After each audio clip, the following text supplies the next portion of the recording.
Ladies and gentlemen, good day and welcome to Bajaj Finserv Limited Q4FY25 earnings conference call hosted by JM Financial Institutional Securities Limited. As a reminder, all participant lines will be in the listen-only mode and there will be an opportunity for you to ask questions after the presentation concludes. Should you need assistance during the conference call, please signal an operator by pressing star then 0 on your touchtone phone. Please note that this conference is being recorded. I now hand the conference over to Mr. Ajit Kumar from JM Financial. Thank you and over to you. Thank you, Yashasvi. Good afternoon, everyone, and welcome to the conference call of Bajaj Finserv Limited to discuss Q4FY25 results. First, I would like to thank the management of Bajaj Finserv Limited for giving us the opportunity to host the call. As always, we will have the opening comments from the management team, post which we will open the floor for Q&A. From the management side today, we have Mr. S. Srinivasan, President, Insurance and Special Projects, Bajaj Finserv Limited, Mr. Ramandeep Singh Sahni, CFO, Bajaj Finserv Limited, Mr. Tapan Singhal, MD and CEO, Bajaj Allianz General Insurance Company Limited, Mr. Tarun Chugh, MD and CEO, Bajaj Allianz Life Insurance Company Limited, Mr. Ankur Anil Kanwar, CFO, Bajaj Allianz General Insurance Company Limited, Mr. Vipin Bansal, CFO, Bajaj Allianz Life Insurance Company Limited, Mr. Ashish Panchal, Whole-Time Director and CEO, Bajaj Finserv Direct Limited, and Mr. Devang Modi, MD and CEO, Bajaj Finserv Health Limited. With that, I would like to hand over the floor to Mr. S. Srinivasan for his opening comments. Thank you, and over to you, sir. Good morning, everyone. Thank you, and this is the conference call to discuss the results of Bajaj Finserv Limited for Q4 FY25 and the year ended FY25. I will now hand over to the Group CFO, Ramandeep, who will take you through the highlights of the performance. Thank you, Srini. So good afternoon, everybody. We welcome everyone to the conference call to discuss the results of Bajaj Finserv Limited, BFS, for Q4 FY25. As before, in this call, we will largely be concentrating on the consolidated results as well as the results of our insurance operations through Bajaj Allianz General Insurance, BAGIC, and Bajaj Allianz Life Insurance, BALIC. And where material, the standalone results of Bajaj Finserv. Bajaj Finance, BFL, and Bajaj Housing Finance, our other material subsidiaries, have already had their conference calls, and hence we would pursue only high-level questions on BFL and BHFL.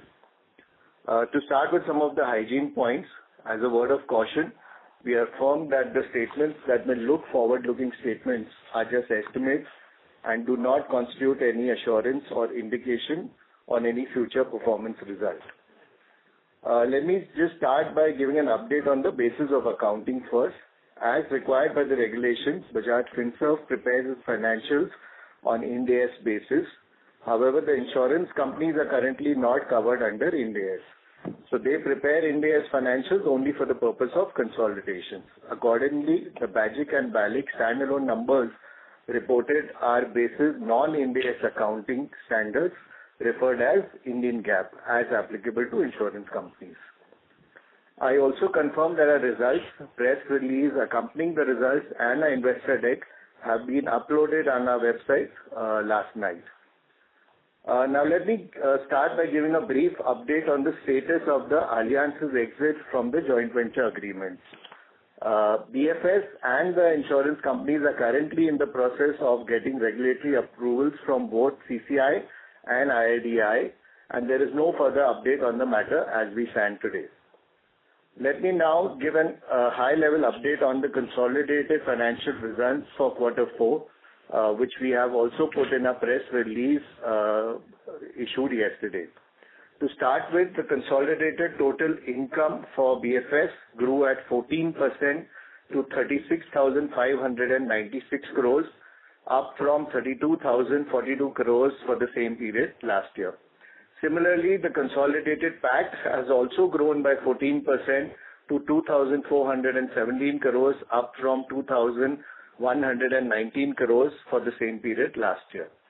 In terms of BAGIC, the gross written premium degrew by 13% to 4,326 crores versus 4,962 crores for the same period last year. Excluding the bulky crop and government health businesses, the GWP for Bajaj for the quarter was flat at close to 3,800 crores. The profit after tax degrew by 4% to 363 crores versus 380 crores for the same period last year. The ROE is at about 12.5% versus 14.5% for the same period last year. Combined ratio at about 104.8% versus 101.6% for the same period last year. Moving to BALIC, the gross written premium grew 13% to 9,237 crores, up from 8,184 crores for the same period last year. For BALIC, the profit after tax degrew by 61% to 41 crores, down from 106 crores last year. The value of new business registered, however, has grown 14% to 549 crores, up from 480 crores for the same period last year.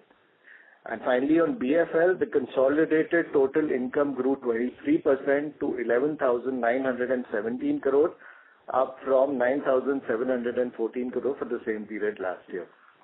The consolidated PAT grew 17% to 4,480 crores from 3,825 crores for the same period last year, and the ROE is stable at close to 19%. So this was just a summary of the results which were published in the press yesterday. Now I'll deep dive into each of the companies to give you further texture on the performance of each of the companies. To start with, on Bajaj, effective 1st of October 24, as was mandated by IRDA, the premium on long-term products was to be accounted on 1/n basis, where n is considered to be the contract duration. So as compared to the earlier philosophy of recognizing premium upfront, from long-term contracts perspective, the law required us to amortize the premium over the contract duration. And hence, Q4 and FY25 numbers are not comparable with prior years.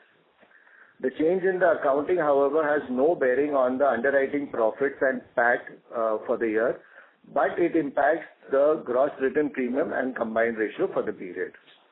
As highlighted earlier, the GWP for Bajaj decreased by 13% during the quarter to 4,326 crores, down from 4,962 crores for the same period last year. The degrowth is largely impacted by two elements, one being the timing variance on the booking of the bulky crop and government health business, and the second one is what I referred earlier, the change in the accounting on long-term products. If we exclude the impact of volatility in the tender-driven crop and government health business and the impact of 1/n regulations, the growth, in fact, for Bajaj is about 8% for the quarter as compared to the reported degrowth of 13%. Similarly, on a full year basis, the growth excluding crop and government health and the impact of 1/n regulation for Bajaj is 12%, which is about 3% higher than the industry growth of 9%. Again, industry compared both on ex-crop, ex-government and 1/n basis. Further, it is heartening to see that the growth on core business lines of Bajaj, such as commercial lines including fire, marine, engineering and liability, and on motor and retail health, the growth for Bajaj has been far better than the industry for both the quarter and the full year. Group health, however, continues to be a tactical play with pricing continuously under pressure. The underwriting loss for Bajaj for the quarter stood at a nominal 3 crores as against a loss of 76 crores for the same period last year. This underwriting result, we believe, will be by far the best in the industry. The combined ratio, however, stood elevated due to the accounting anomalies, which I explained a little while earlier, at about 104.8% in Q4 versus 101.6% for the same period last year. However, if we exclude the impact of 1/n regulation, the combined ratio stood at 103.1%. The elevated combined ratio is attributable to the degrowth in GWP, which we discussed earlier, and uptick in motor business during the quarter. While elevated, we believe that the combined ratio reported by Bajaj will still be amongst the lowest in the multi-line market.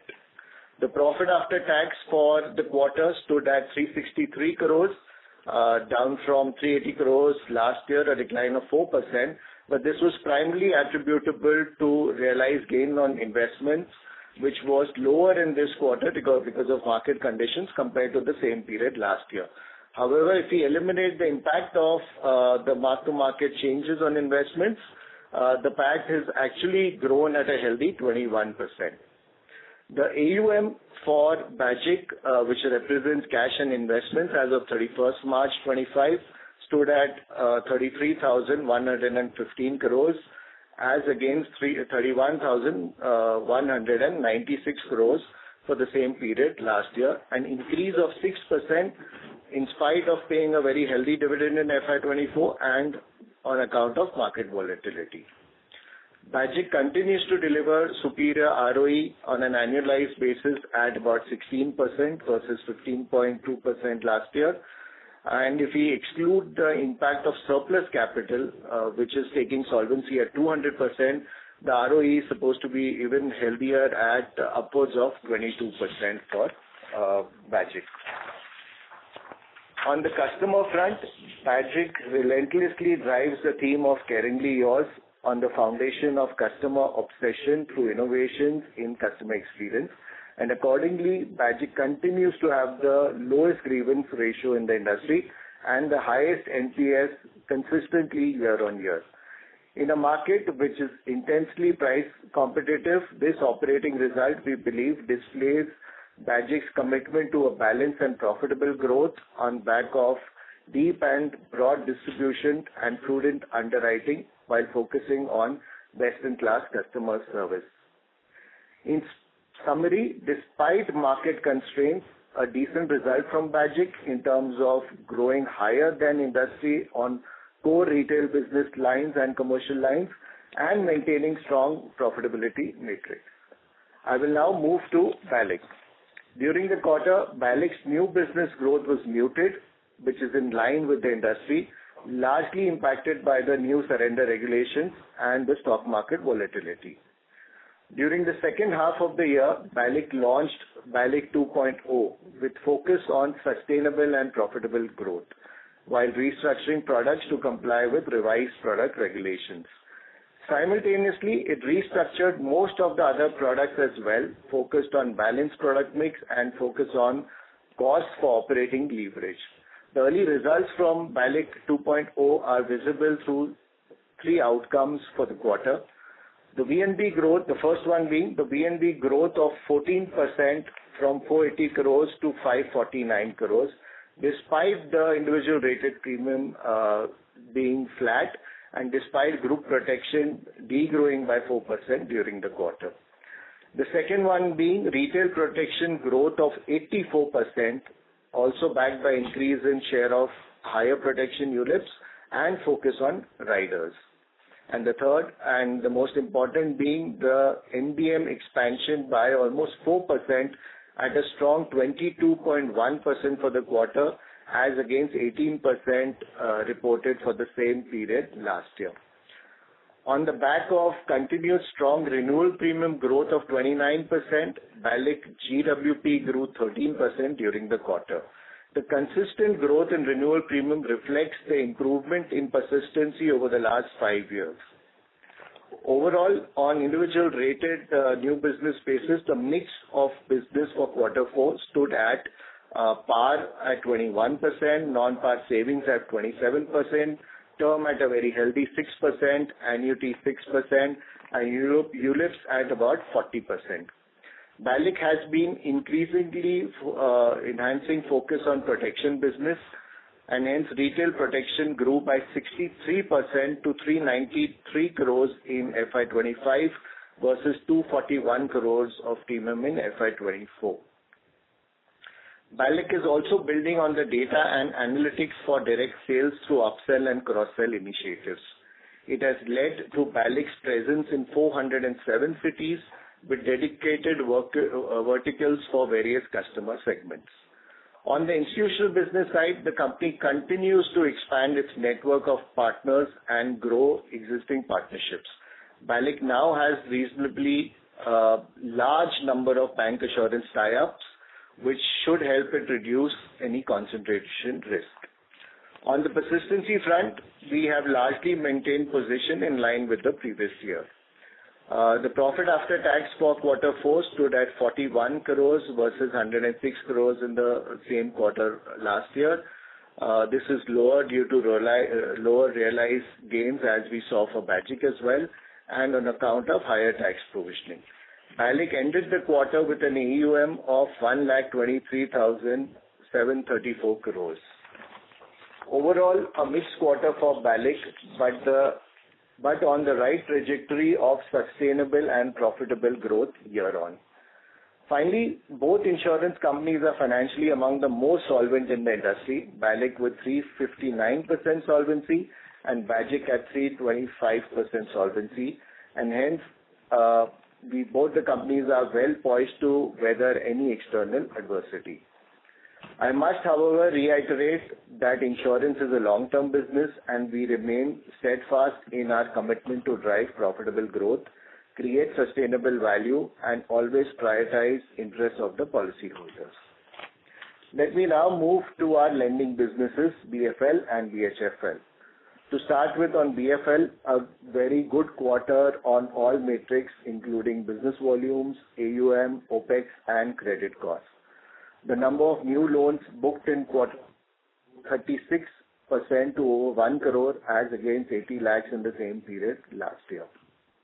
BFL added about 47 lakh new customers during the quarter, with customer franchise now standing upwards of 10 crores.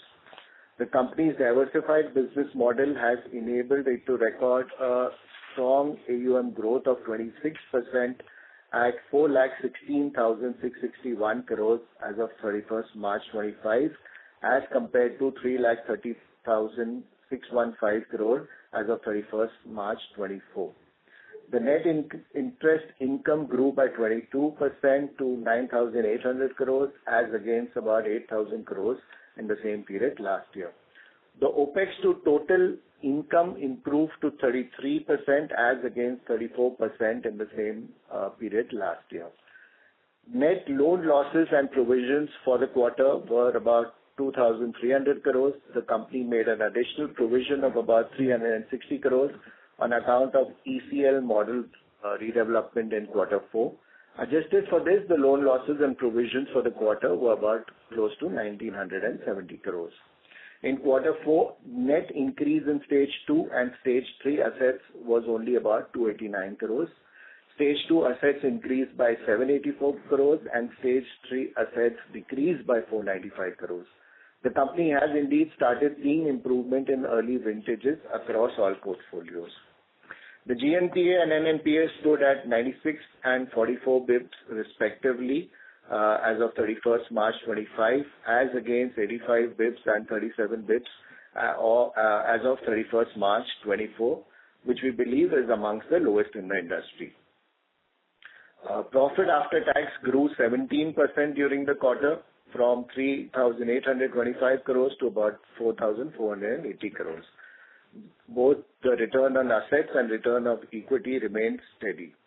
The capital adequacy remained strong at 21.93% as of 31st March 25, and Tier 1 capital was at about 21.09%. Bajaj Finserv app has now 7 crore net users, and the FinAI transformation is progressing well for Bajaj Finance. You would have also heard about the corporate actions declared by Bajaj Finance last evening, which include a share split, bonus shares, and a special interim dividend. The bonus issue and special interim dividend reflects the company's strong financial position, robust reserves, and a positive growth outlook. Moving now to Bajaj Housing Finance, the mortgage subsidiary of Bajaj Finance. A very good quarter on an overall basis. AUM grew by 26% to 1,14,600 crores at March 25, up from 91,370 crores from the same period last year.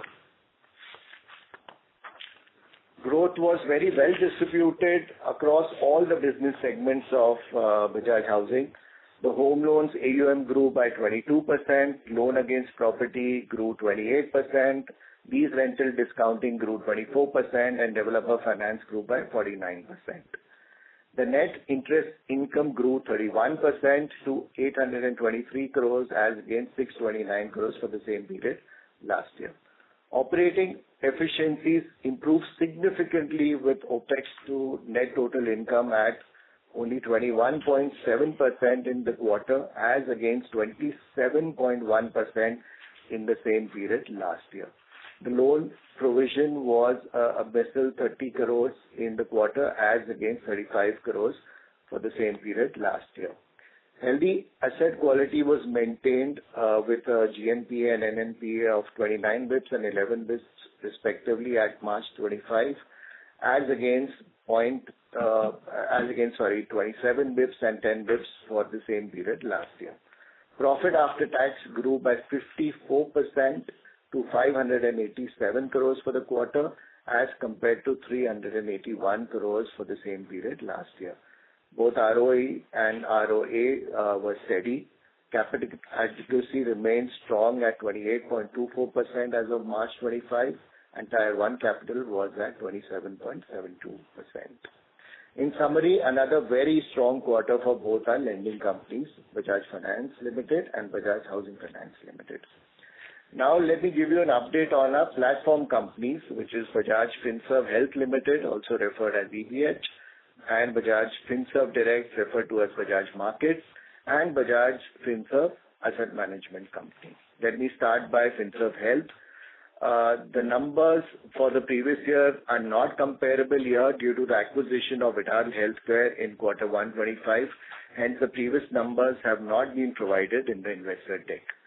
In quarter 4 FY25, Bajaj Finserv Health carried out 28 lakh health transactions versus about 23 lakh in the immediately preceding quarter, which is quarter 3 of 25. Bajaj Finserv Health continued expansion of provider network, which includes about 87,000 doctors, about 4,500 lab touch points, about 15,000 hospitals. Utilizing this network strength and its tech platform, EBH is able to offer integrated OPD, IPD and wellness experience to both our retail as well as corporate customers. Moving to Bajaj Markets. During the quarter, Bajaj Markets attracted about 8.5 lakh consumers on its digital platforms. Bajaj BFSI lending disbursed, including secured, unsecured, and both through BFL and outside partnerships for the quarter stood at 1,865 crores of lending for the quarter as against 1,636 crores for the same period last year. Bajaj Market has been achieving new milestones regularly, some of the highlights of which are 6 new partnership additions during the quarter, taking the overall unique partnership count to 96 in number. Bajaj Markets has also have been achieving cash profits consecutively now for 2 quarters. There has been no capital infusion in the company since March 22, showing capital efficiency of the company. Now an update on the Bajaj technology piece. The vertical closed a new GCC deal and 2 deals in the Middle East during the quarter. It has also published 2 solutions from the cloud practice in AWS Marketplace, which demonstrates the AWS expertise the company has built over a period of time. Now moving to the asset management company. The asset management company ended the year with an AUM of upwards of 20,000 crores, which is up 17% from the immediately preceding quarter, which is quarter 3 of FY25. We believe the Bajaj Finserv AMC is the fastest to cross the 20,000 crore mark, which is in less than 2 full years of operations. The non-group share of AUM stood at a very healthy 84% of the total AUM. This was the update on the performance of all our companies. Before we open the questions, considering the paucity of time, I would request the audience to kindly keep their questions brief so that we can cover more questions during the call. With this, I invite questions from the audience. Thank you very much. We will now begin the question and answer session. Anyone who wishes to ask a question may press star and one on their touchtone telephone. If you wish to remove yourself from the question queue, you may press star and two. Participants are requested to use handsets while asking a question. Ladies and gentlemen, we will wait for a moment while the question queue assembles.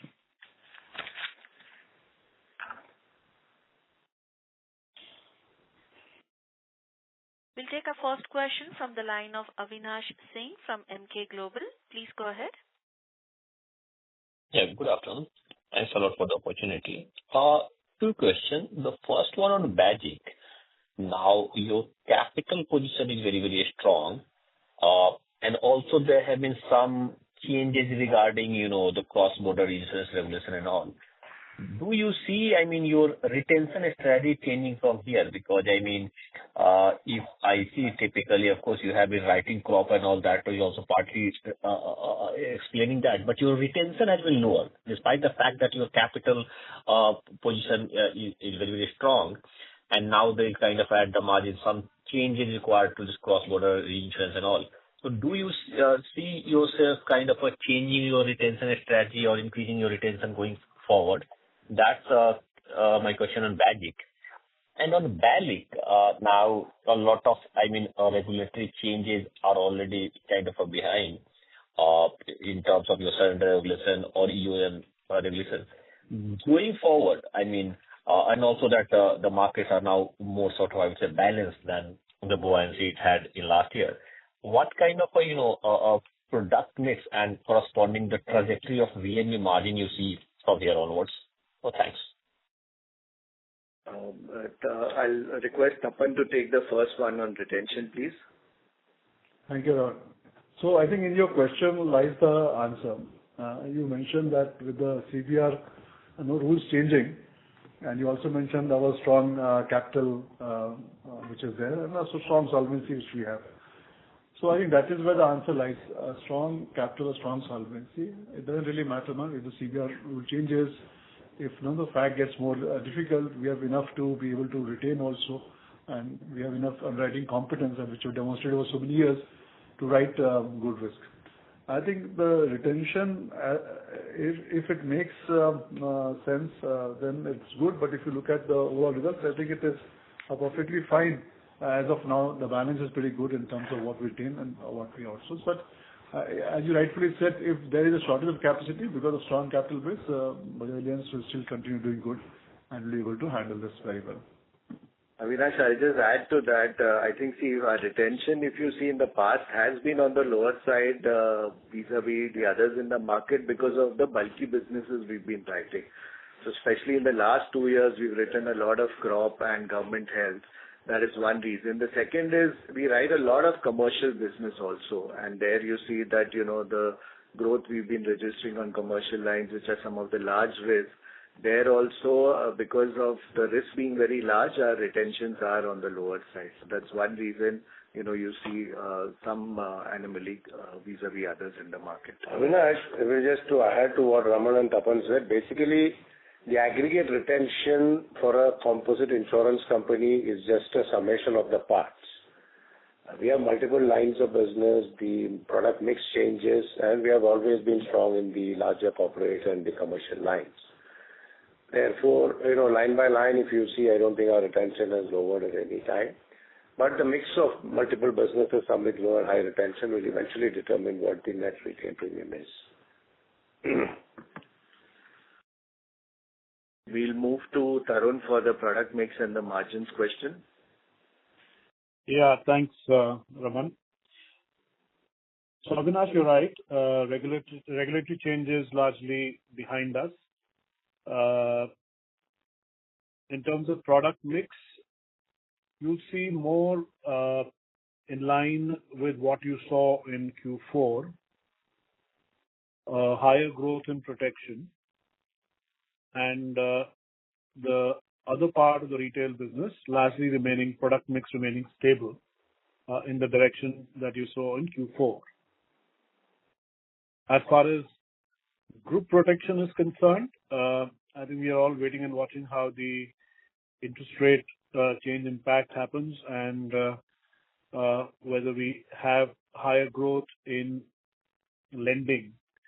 And that is what is going to decide how credit life really grows, and that will impact the industry equally. We are now well positioned because we are well diversified, not just dependent as we used to be a couple of years back in any one segment. So that should help us. In terms of VNB margin trajectory, I think that's a good point. You saw the change expansion already in Q4.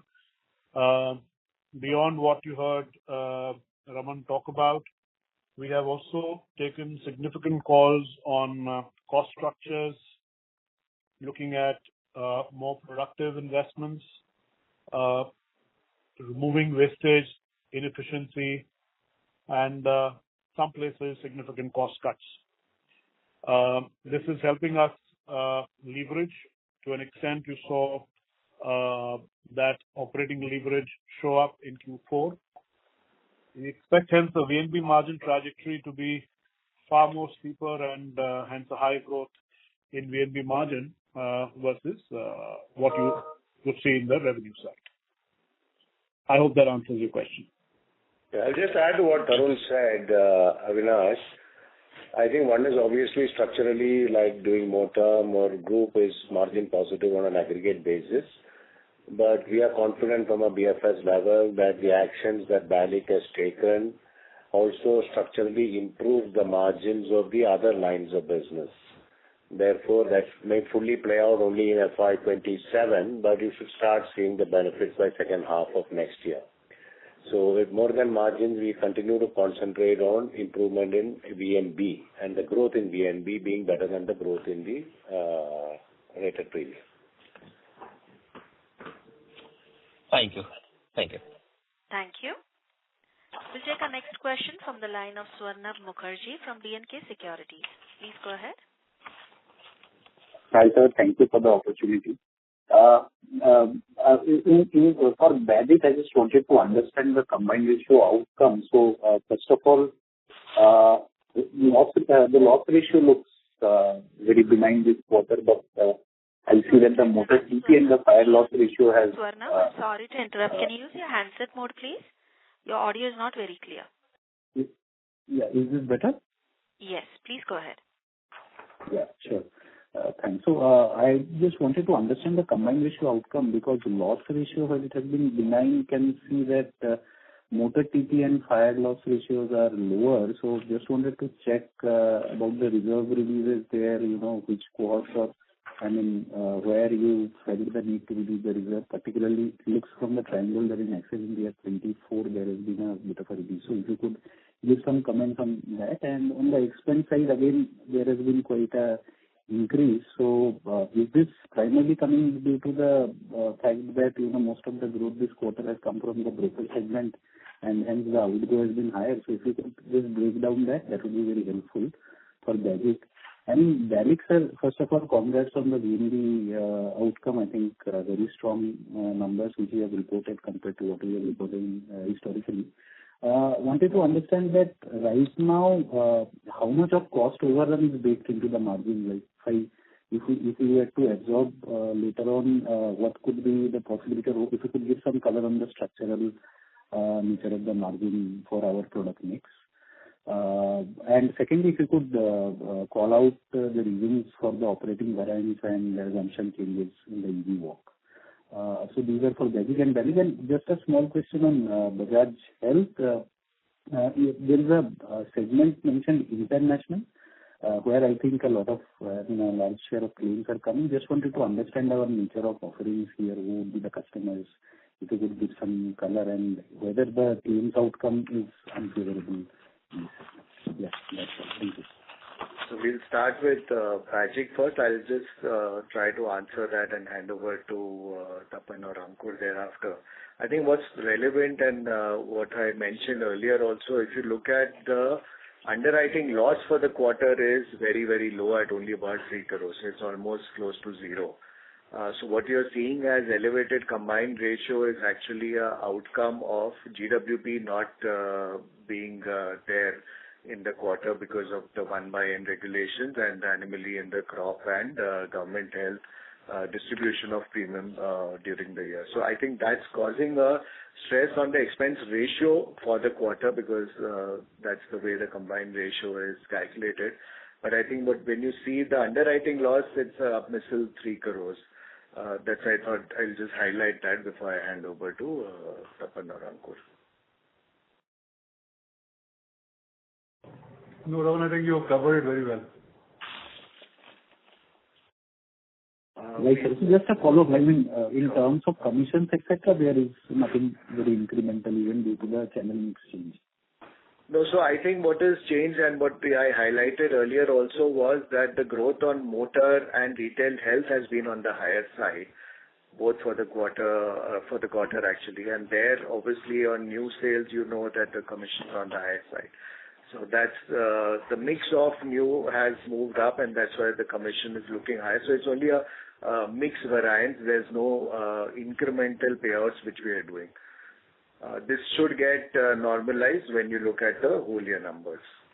And the overall EOM is well below the regulatory allowance. So Bajaj has the leeway subject to market conditions and the businesses they want to pursue. And if things start improving, I think they have the levers available to them to go back into growth into the preferred segments. Got it, sir. Okay, we'll move to Balik, Tarun or Vipin on the... I'll have Vipin. Vipin, if you can answer that, please. Sure. So I think, Mr. Mukherjee, first question on overruns. So all the overruns are accounted when we report our VNB and margin. So I didn't understand the question, but all that we incur, even if there are overruns, all of them are accounted for, and they are reflected in our VNB and margin. In terms of operating variance, there were fewer new segments that we started writing a year and a half back, and some of them have produced a little lower persistency than what we had generally experienced. While they are still profitable to similar other products, these are new segments that we have been testing. And on ULIP side also, beyond 61st month, we have seen some surrenders and all of that coming. Maybe that's because of market upside. I think those are the reasons. Purely on mortality, if that was your intent, on mortality side, our experience is in line with expectations, so there are no variances there. Okay, sir. Understood. If you could highlight on the health segment.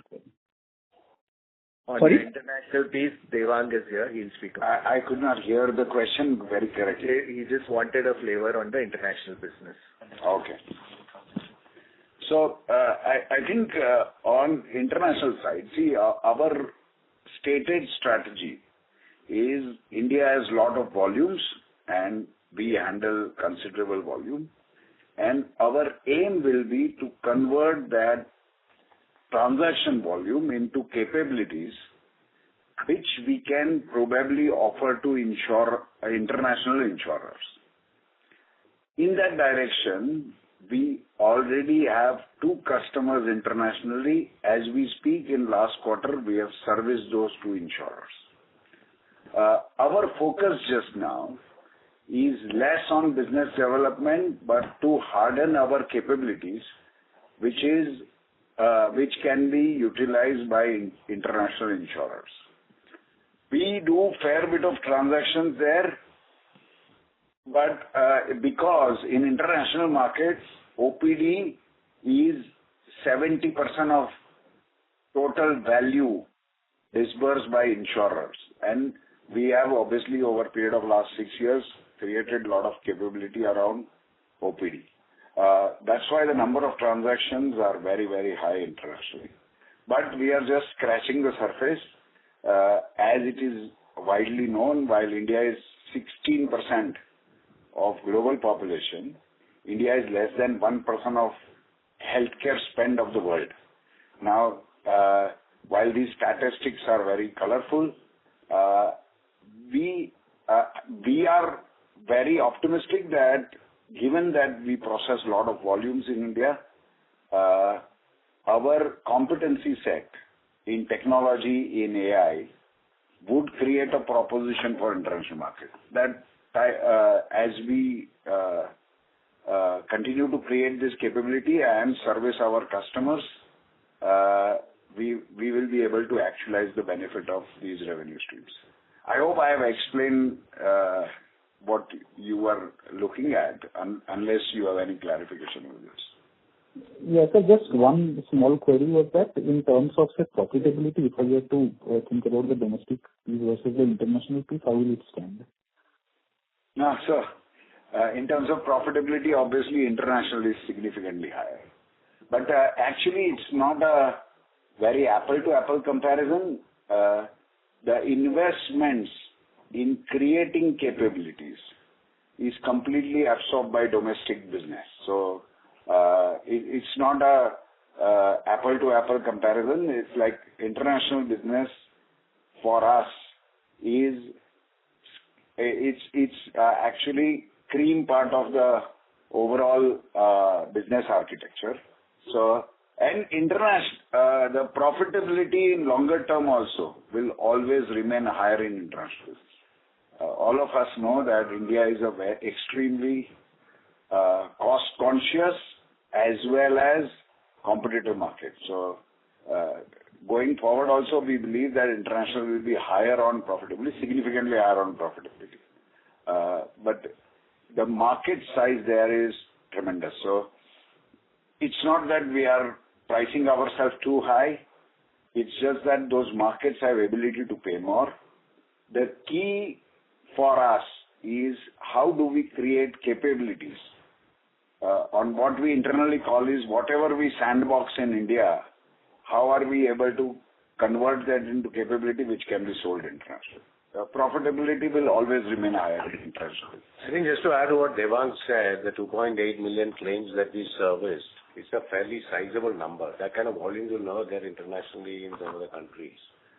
Therefore, this is the bread and butter of our business. That is the one which helps us. As it grows, we'll continue to invest in capability, and we want to make a gold standard product in terms of technology, service, in terms of integration, digital, AI, all of them linked together with the data science built in for handling abuse management and various other things in terms of medical, understanding the medical field better and better as we do more transactions. I think it's a very long-term business. Over the next 15, 20 years, we believe this is going to be a very large play in India. Today we have a lot of fintechs, some hospitals, there are insurance companies, there are people, and all of them doing bits and pieces of these. But as we see the next 15 years, we see the size of the opportunity being very large. And once we build the capabilities over the next few years, we think we should probably be in a better position than many others because we have the brand to back it up as well. Understood, sir. Thank you so much for the detailed answer. Thank you and all the best. Thank you. We'll take our next question from the line of Madhukar Ladha from Nuvama Wealth Management. Please go ahead. Hi, good afternoon, everyone. Just had a couple of questions. First, on BALIC, the margin improvement has been very good. Congratulations on that. But in terms of growth, I see that growth is slowing down, which is as per what we had discussed earlier as well. But moving on into FY26-27, how do you see AP growth and VNB growth panning out? Some sort of sense of where will help us. Second, on the variances, operating variance and assumption change, I understand all of this is related to persistency, or is there any other element of mortality or expenses also? So those are my questions on BALIC. On BAGIC, the underwriting performance has been quite good this year. However, if you look at GWP growth, it's a little bit slower. So we are, I'm guessing, losing out on market share on a few segments. Any comments around how do you look at that? And, I sense that growth in motor also has been a little lower than the industry. So some color around market shares would be helpful. Thanks. Vipin or Tarun, do you want to take the first one? Yeah, so maybe I'll start off. Thanks. I think the VNB margin, I know this is the second time we're getting this response from these questions. Yeah, the VNB margin is looking good, and honestly, that was to be expected. We've been saying this as a guidance in our last two calls that we will be making a significant strategic shift, which we did make, and we have ensured that our VNB margin is now moving up in the direction. But as Srini said, while we look at margins, there is a lot of noise in the margins from the group business. Hence, the VNB is what we'll be focusing and talking about more. In terms of growth, BALIC has been, in the last 5 years, the fastest growing private sector, fastest growing company in the country. We've had a CAGR of 30%. And we consciously took a pause when the entire sector just changed the traditional plans only. We relooked at every plan that we had, ULIP, TURIPs, which is a term ULIPs that we have nowadays, and traditional plans as well. And we looked at redesigning, restructuring our products entirely.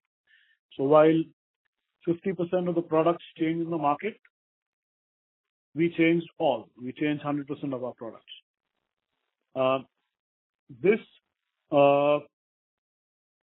was to result, and I think it was a call which on hindsight has gone correct, because we did foresee that with so much of surrender value changes happening and all 50% of the products changing, 3 million advisors having to undergo training, all bank assurance branches having to undergo training, there will be a slowdown in the sector for the second half, which is exactly the way it panned out. We hence timely chose this time to plan more on a far more significant one-time structural change, which we've done. Now that change on anything that we had to do on margins is behind us.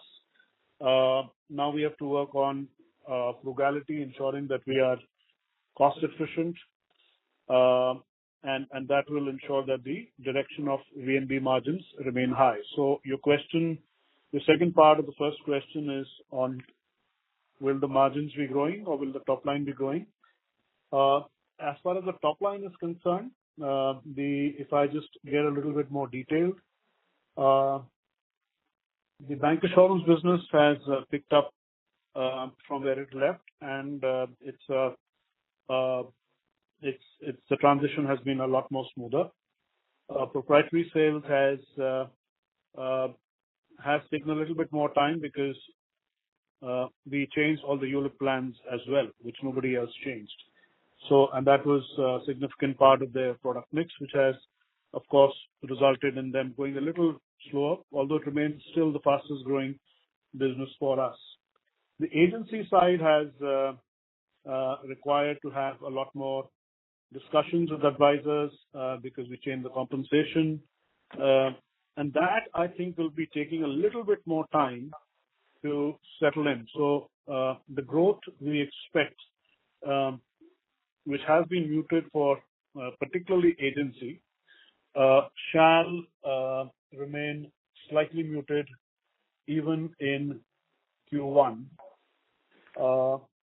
But having said that, for us, it is unique because we were one of the fastest growing last year, H1 as well. We grew by 31%, and while our peer set was far, far lower. So that high base effect will also come in. So we'll have to look at it and put it in perspective from that. And as Srini mentioned, H2 onwards, you'll see growth for top line also starting to come up significantly. But you should expect overall for us a higher growth in VNB in this coming year, and I think that's the message I'd like to leave you with. Your second question is on variances, although very clearly Vipin has touched on it, but I just mentioned because it was specific. There is no impact of mortality or expenses on this variances. Okay, great. Thank you for the detailed answer. And on Bajaj? Yeah. So on Bajaj, if you look at the year-on number, because I'm a bit surprised on your comment that you have lost market share. So if you look at your year-on number, and Rama explained the 1 by N, that is why this is, and we have a disproportionate higher share of the market of long-term business. So I think that is what gives you this perception. Otherwise, if you look at segment-wise, I don't know if IID does publish segment-wise number. If you look at it, then I think be it commercial lines, be it motor, be it retail health, be it government health, we had the only two lines of business where our share would be lower than the market. One would be crop insurance, which we had mentioned earlier, that if you look at this time in crop, and I remember a couple of years back, everybody was shying away from crop, and the question I was answering is that crop business, we understand and we would do it, and we continue doing it. And then when people saw that we did it well, everybody's into the crop business currently. And obviously, when we see a lot of intensity in some business and pricing is not what we feel is appropriate, then we go slow a bit. So crop insurance, I think we would have a lower market share. And in miscellaneous, it is because of the cattle business that we had, which we have gone slow because the lending has gone slow, not because that we have slow intensity, but lending on that business has gone slow. Minus that, I think we would have been ahead of market in all lines of business. And if you pick up the yearly number, you're actually ahead of the market. It is the 1 by N which is playing out in spite of letting go of some crop business and not letting go because of lending being less in the cattle business, that being a bit less. So that is where the actual position is. Ankur, you want to add something, or Raman, you want to add something? Maybe I can just talk about, I think one thing which is playing out is the proportion of long-term business for us versus the market has been on the higher side. So on an average, long-term business which is impacted by the 1 by N regulation for us was 7% of our GWP. For the market, it's been 3%. That's why, the numbers look a little odd. But so if you, Madhukar, like Tapan highlighted, if you look at the full year numbers, the industry growth on GWP has been about 5% both for us and the industry. Now, if I exclude the impact of government health and crop, we have grown at about 8%. Industry has grown at about 7%. So we've grown 1% higher. Now, if I actually negate the impact of 1 by N, we have grown at about 12% and the industry has grown at 9%. Now, if I break that further into, retail segments, which is what you were referring to, on motor, in fact, our growth has been in line with the industry. Industry has grown at 7.9%. We've grown higher at about 8.5%. Retail health industry has grown at 8%. We've grown at about 13%. Commercial lines, which is a summation of, fire, marine, liabilities, all of that put together, industry is flattish. It's grown only 1%. We've grown at 8.5%. So what Tapan highlighted, actually the stress is looking only from the 1 by N part and also the loss of some business on crop, which we mentioned earlier. We will do that business only if it makes commercial sense. And we know most of the people are doing it only to get arbitrage on UM today. So to answer your question, I think from a top line perspective, I think we've outperformed the market almost in all segments this year. Great. Understood. Thanks a lot, sir. Thank you. We'll take our next question from the line of Manish Dhariwal from Fiducia Capital Advisors. Please go ahead. Yeah. Good afternoon. Am I audible? Yes, please go ahead. Yeah. Thank you for this opportunity. So my question was at two levels. One, that the organization, the group has taken this decision of buying the 100% of the two insurance businesses. Now, your approvals and all, the thing has sunk in. Earlier it was that, it's going to happen sometime. Now it's happened. Now your execution part is happening. I wanted to understand how over a period of, say, about 3 to 4 or, say, 5 years, it's a long-term question. How would the flavor of these two businesses undergo a change? Like you did mention about some international forays, which I'm sure earlier there was maybe some restrictions, Alliance being a partner, already being a global player. So if you could just give us some, long-termish perspective on both the insurance businesses that you run. Sure. I think I will take that question, and Srini here. I think when we look at the opportunity spectrum in both the insurance spaces, it is very large. While both the businesses continue to remain very competitive, and we expect more competition to come in the future, in the long run, it is a game of balance sheet size, capital, and brand. We have already done the hard work over 20 years, and if you see, most of the people who are coming in recently are finding it more difficult because of the level of competitive intensity to get to the minimum scale that is required for a viable insurance business. As far as the decision of Allianz to exit is concerned, it is a decision of Allianz to exit, and we have executed the SPA. And it does give us the opportunity now to use the Bajaj brand and the capabilities that we have at the Bajaj Group to play the opportunity spectrum in insurance business. Clearly, in a joint venture, there are always restrictions, there are shareholding patterns, and there are difficulties in dilution. There may be difficulties in various strategic initiatives that you may want to take if it is not, viable for both the shareholders to go ahead with that. We think there are 3-4 things that we mentioned. The first is we now have with 100% a lot more leeway to look at strategic opportunities, which may involve dilution maybe. We can look at other business initiatives, including, for example, in the GIFT City, we can look at the pension business. Potentially, we can look at international foray as well, because this is a sign of a very large amount being put up as domestic capital, and we have fair confidence that this capital will yield the shareholders a very good return over the years to come. So there are many levers that will play out, and we are not short-term players. We are more than a 100-year-old group, and therefore we have the patience and the resilience to be able to play it with the aid of the surplus capital and the power of the brand that we have. What we lack a little bit in flexibility, we get that as well now. Yeah, thank you. And some bit of favor on the health business, the way like the number of transactions are increasing, Vidal acquisition happening, so steps are happening, more and more hospitals and the footprints expanding. When are you seeing this to emerge and a meaningful business, say 3 years, 4 years, 5 years, where the numbers actually make an impact on the balance sheet? Yeah, let me take that first before I pass it on to Devang.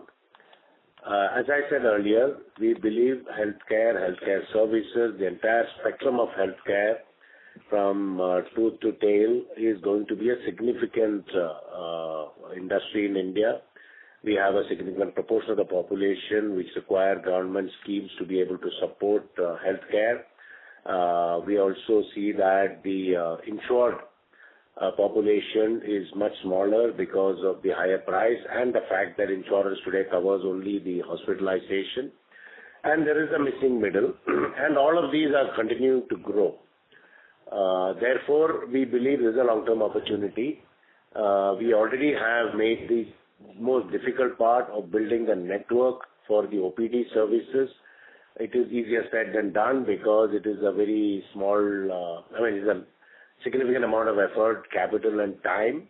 And then you have to then build a model out of it with the TPA, with our insurance company in Bajaj, and the OPD capability and the initial foray into international business that we already have. We believe we have all the tools available now, but we need the volumes to be able to further sharpen our capabilities. So we are very confident as BFS. The value may not come from the traditional way of measuring profit in terms of profit and equity. But in the long run, value will emerge because of the size of the opportunity and how long we remain invested in the business. And we have all intention of remaining invested in the business. Devang? I think your question was about relevant for numbers. Of course, we are very proud to have very large companies. Numbers. Yeah, we are very proud to have very large companies in the group which contribute a substantial portion of consolidated revenue. See, our view as a group about health businesses, health remains one of the largest spend item for Indian consumers, and it will only grow further in percentage spend of Indian households in coming years. Point number one. Correct.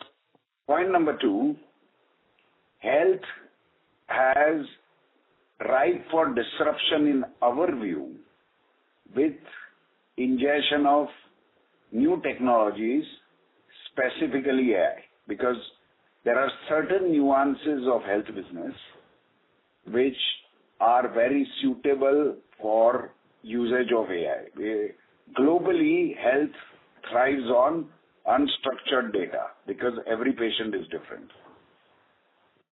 And third point is, India has tremendous population and hence, in technology word, if I say, humongous training data. This can be put to use to service Indian consumers and also to monetize those capabilities globally. But it is a health has longer gestation, so number relevance is a matter of spreadsheet work. What we are focused on is that we add value to Indian ecosystem and take those capabilities globally to add value to some of our international customers. So it's a longer journey, but as a group, we are, in my view, we are extremely suitable because we are long-term players in anything we do to to solve this problem over a period of time. So it's a very contextual question. Number answer would require a lot of spreadsheets, and we are not focused on that relevance on spreadsheet. Yeah. Thank you. Thank you. That helped. Thank you. Thank you.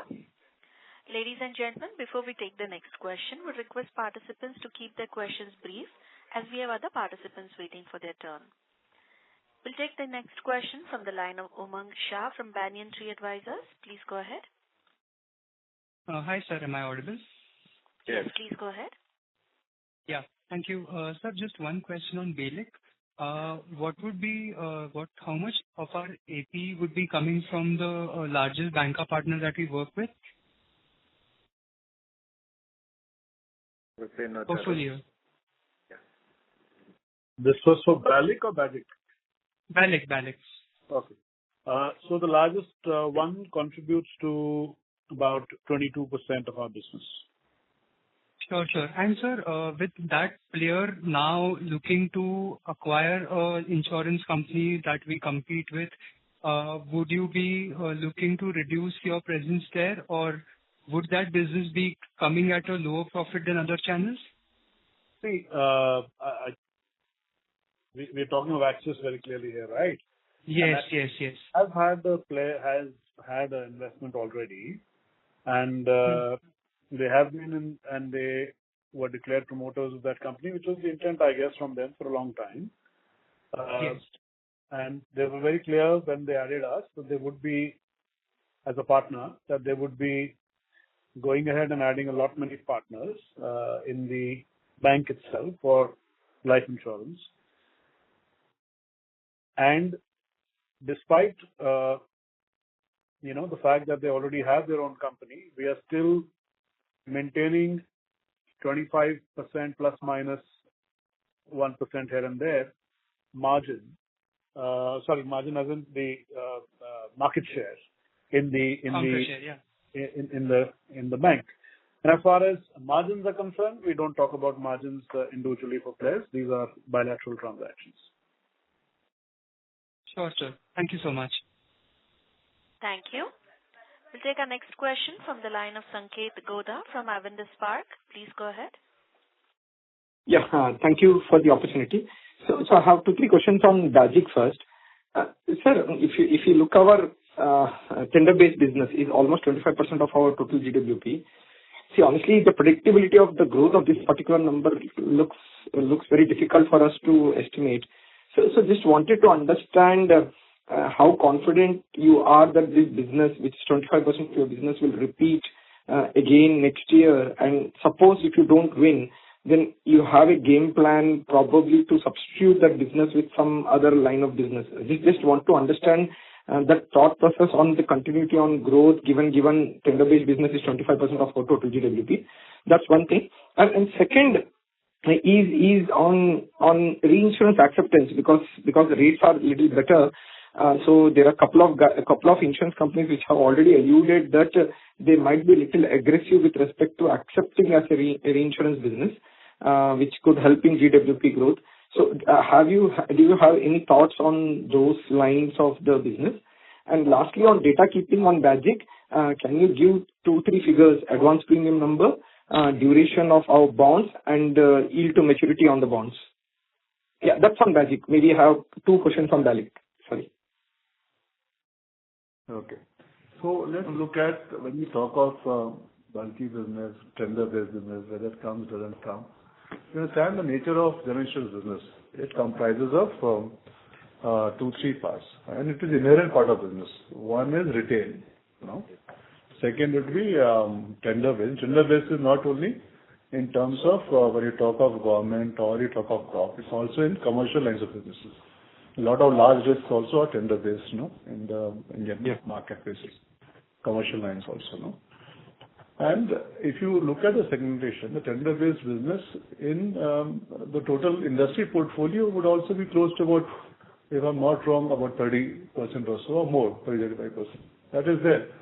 Now, if you're a large company, if you're a company with among the largest number of customers in India, if you're a company which is top 3, including government companies in India, in terms of top line, if you're a company which is among the best combined ratio company in India, you will reflect what the market is. If the market tender business is close to about 30-35% business, and you have a 25% tender-based business, I think it's perfectly fine, because you can't be a large company and say that I not have tender-based business at all. Now, the second part of the question is that how will it play out? Now, we have been doing it for so many years. I don't think that something is new. Some tenders we win, some tenders we lose. It's an inherent part of business. Over it goes. Sometimes if we lose a lot of tenders, then obviously that part of business market share may drop for some time. Like we didn't crop this time and we found the tenders being very aggressive in terms of the pricing, which was about 30-40% lower. We reduced our presence. We never exit any business. And we always there. We are still one of the leading crop insurers, in India even today, and we still are there. Will be there, and we'll keep on participating in that. But it has no bearing in terms of that. We feel that it will just disappear, become zero, or it will become like 100. It doesn't work like that. As a large player, you would be present in all lines of businesses. You would be having a substantial market share in all lines of businesses, and what makes sense in terms of our underwriting principles. That is where we will be disproportionately higher. Where it doesn't make sense, we'll be lower in the market. And this keeps on changing. It is not like written in stone. This year this will be, next year the same will happen. It keeps on changing. But this is inherent nature of business. I don't think that's something which one has to really be surprised about. And we have to look at each line of business separately, each product separately, and each we should write well and serve the customers very well. If you look at our grievance ratio, and these are publicly available data at IIDA, we have been the least among the least grievance ratio in the country for so many, like over a decade now. Every quarter, every time ID publisher been there, serve the customer well. This is the principle of the business. So I don't think that is something which we have to really be very worried about it or take in a stride what happens if we lose a tender or gain a tender. It's part of the business. That was your first question. Second question was what on Bajaj? And I was asking about a couple of companies are doing more reinsurance acceptance compared to what they were doing in the past. Reinsurance acceptance, I think what people are talking about is not reinsurance acceptance. It is about writing commercial lines of businesses. See, reinsurance, how can companies accept? They make treaties and they make facultative. That is just kind of a plan in way of protecting your balance sheet. There's no question of reinsurance acceptance by companies. Now they will look at commercial lines of businesses, but as Raman mentioned in his talk, we look at last year, the industry was growing at about 1% or less than 1%. We are growing at 8%. We're 8 times the industry growth in commercial lines of business. And we have been doing that. So why would we slow down? I think whenever the pricing is right and where we can serve the customers well, we understand the risk, we would have a disproportionate market share there. So I don't think that any change of stance would happen. Thank you. Got it. And the data keeping question, actually, advance premium, duration of bonds, and YTM. So our advance premium, Sanket, is closer to 2,500 crores. Okay. And duration of our bonds? It's around 5.5. And current YTM? So the realized yield is 8%. 8% you said, right, Ankur? Yeah, the realized yield is 8%, slightly in excess of 8%, 8.03. Yeah. Okay, perfect. Thanks. And maybe on this one question on BALIC, see this strategic shift probably impacted meaningfully the agency channel as you alluded. So and that's almost till first half it was more than 40% of our AP. So you are fairly confident that the reset is already done, or it will take some bit of more time, and therefore the growth probably in this channel will be little back-ended, or you believe that in FY26 agency might be little muted because of the strategic shift what we have done on BALIC side. So just one question on that side, and if you can give your contribution of Axis Bank. That's the second one. Yeah. Yeah, I'll answer the second first, which I just did. Axis is 22% of our business. And overall, if you notice that most of our peer set, their largest bank is upwards of 40 to 50 to 60% as well. And it was a studied strategy that we shall not be dependent on one banker partner. And I think that's how the banker partner also wants it. So I think that strategy is played out quite well. And we'd like to have all businesses to grow at their healthy pace and not be over-dependent on one.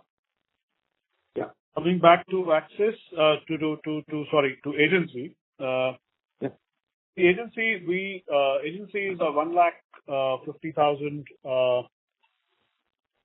agents business, and we've been looking at changing the product mix for some time, and finally we landed up doing it in the second half of the year.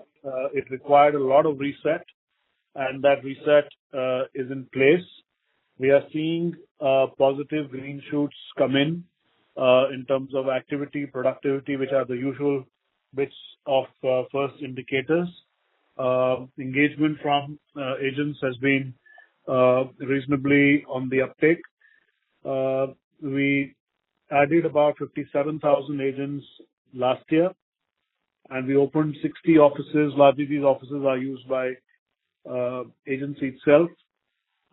We are continuing to grow in the way we are hiring more agents. So that is only going to be a positive as we go ahead in time. In terms of growth rate, I did mention that we did have a significant growth in the first half last year. In fact, even agency in H1 grew by 23%. So that higher base is going to impact, I'd say, in mathematically, the expected growth rate from agency, which is obviously going to be muted in the first half. And second half, you should see a significant climb back in. Again, because mathematically it was bad for the entire sector. But even otherwise, my indicators will be more on number of agents getting active, the segment of agents getting active, how many policies are they doing, whether they're consistent or not, all the usual distribution parameters which we look at. And they are all in, I'd say the green shoots are visible, and directionally we are feeling a lot more confident. Because don't forget, agency has been our mainstay all this while, and agency shall remain a very strong part of our growth engines. Perfect. That answers my questions. Thanks. Thank you. Ladies and gentlemen, we'll take that as the last question for today. I now hand the conference over to Mr. Ajit Kumar from JM Financial for closing comments. Over to you. Thank you to all the participants for joining the call, and a special thanks again to the management team of Bajaj Finserv for giving us the opportunity to host the call. Anything else, Srini sir, you want to add? No, nothing else. I think we are the first half. We still believe the geopolitical and external environment will continue to be. We need to watch. It can be volatile, but we are very cautiously optimistic about H2 of the coming year, when we should come back to growth. So we are using this opportunity on FinAI and DFL in looking at our OpEx costs in BALIC and the margin profiles, restructuring the business on the surrender charges. And in the case of Bajaj, we are waiting for to continue our calibrated growth with a focus on strong underwriting performance. Our platform businesses, we want to see them achieve more scale in terms of number of transactions, both Reserve Direct and the health business. The mutual fund can be, depending on how the market is, the AUM growth can be a bit volatile, but we believe that we continue to differentiate in terms of each of our funds, and we'll continue to build on distribution and grow the business from here. So this is largely what we are looking at over the next 12 months. Thank you, sir. On behalf of JM Financial Institutional Securities Limited, that concludes this conference. Thank you for joining us, and you may now disconnect your lines.